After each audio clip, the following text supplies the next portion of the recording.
this tutorial you will learn how to fix msvcr100.dll is missing error. First, open the link that you'll find in the description of this video.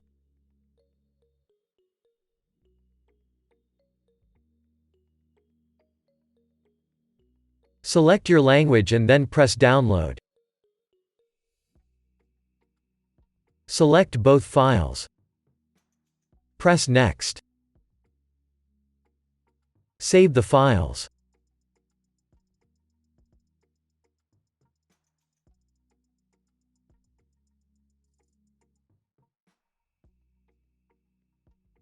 Now run vcr100 x64. Accept the terms and then press install. Press yes.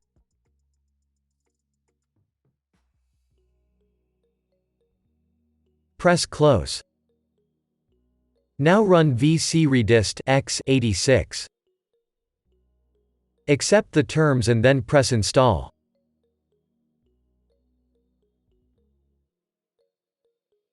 Press yes.